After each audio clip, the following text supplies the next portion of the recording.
Hello అస్సలం అయికం అందరికీ welcome back to my channel Shabana Asad crazy vlogs. రండి, ఈరోజైతే హైదరాబాదీ కొత్త వంటకంతో మీ ముందుకు వచ్చేసానండి. అవునండి, ఇది హైదరాబాద్ స్పెషల్ మటన్ మైఖలి అంటండి, నవాబీ స్పెషల్. ఎలా చేయాలో చూసేద్దాం రండి. ముందుగా దీనికి కావాల్సిన మసాలాని ప్రిపేర్ చేసుకుందామండి. ధనియాలు వేసుకున్న తర్వాత దాల్చిన చెక్కను కూడా వేసుకోండి. ఇందులోనే జీలకర్రను కూడా వేసుకొని 2 యాలకులను కూడా వేసుకోండి. ఇప్పుడు లవంగాలను కూడా వేసుకోండి. చూడండి, కొద్దిగా కలర్ మారేంత వరకు చక్కగా ఫ్రై చేయాలండి. ఇప్పుడు ఇందులోనే షాజీరా కూడా వేసుకోండి. మీరు కూడా మీ ఇంట్లో వాళ్ళకి తప్పకుండా ఈ డిష్ చేసి పెట్టండి. ఇంకొకసారి చేయండి అంటారు, అంత టేస్ట్గా ఉందండి. నేను కూడా ఫస్ట్ టైం చేశానండి, చాలా టేస్ట్గా కుదిరిందండి.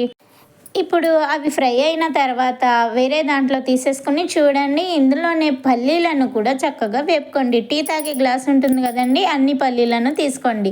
ఇవి కూడా కలర్ మారిన తర్వాత ఇలా పౌడర్ చేసేసి పక్కన ఉంచుకోండి. ఇప్పుడు కడాయిలో కొద్దిగా నూనె వేసుకున్న తర్వాత 2 పెద్ద ఉల్లిపాయలను కట్ చేసుకొని కలర్ మారేంత వరకు ఫ్రై చేసి ఈ పౌడర్లోని ఇందులోనే కూడా వేసేయండి. ఇప్పుడు ఈ నూనెలోనే కొద్దిగా నువ్వులను వేసి ఇందులోనే కొబ్బరి పొడిని కూడా వేయండి. నువ్వులు వేస్తే టేస్ట్ బాగుంటుందండి. చూడండి, కొబ్బరి పొడి వేసిన తర్వాత గసగసాలను కూడా వేసి మంచిగా ఫ్రై చేయండి, బ్రౌనిష్ కలర్ వచ్చే వరకు. ఇప్పుడు ఈ మిశ్రమాన్ని కూడా ఈ పౌడర్లో వేసేయండి. దీన్ని చక్కగా మిక్సీ చేసి పక్కన పెట్టేయండి.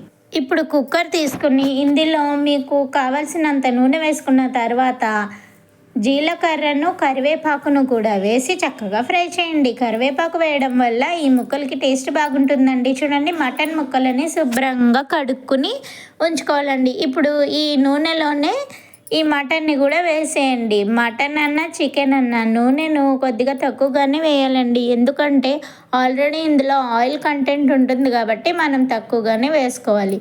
చూడండి, ఇలా ఆయిల్లోనే ఫ్రై అవ్వాలండి. ఒక 10 మినిట్స్ ఫ్రై అవ్వాలి ఇలాగే.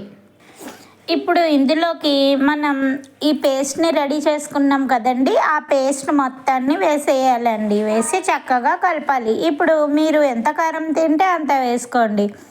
నేను చిన్నపిల్లలు ఉన్నారు కాబట్టి 2 స్పూన్స్ కారం వేసి కొద్దిగా పసుపు వేసి బాగా కలిపానండి.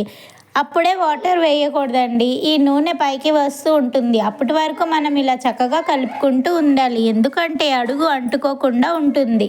ఇప్పుడు చూడండి, ఆయిల్ చక్కగా ఇలా పైకి వస్తూ ఉంటుంది కదండి. ఒకసారి కలుపుకొని వాటర్ వేసుకోండి. 1 గ్లాస్ అంత వాటర్ వేసుకొని 7 లేదా 8 విజిల్స్ వేయండి. ఆవిరంతా పోయిన తర్వాత కుక్కర్ మూత తీసుకుని అల్లం ఎల్లిగడ్డ పేస్ట్ ఈ స్టేజ్లోనే వేయాలండి. ఇప్పుడు కట్ చేసుకున్న పచ్చిమిరపకాయలు, పుదీనా, కొత్తిమీర, కరివేపాకు వేసుకొని మీ దగ్గర ఉన్న మసాలా పొడులన్నీ కొద్దిగా వేసేసుకోండి. మిరియాల పౌడర్ కూడా కంపల్సరీగా వేసుకోవాలండి, దీంతోనే టేస్ట్ వస్తుందన్నమాట. ఇప్పుడు ఈ మిశ్రమం అంతా కలిసేలాగా ఒకసారి చక్కగా కలుపుకోండి.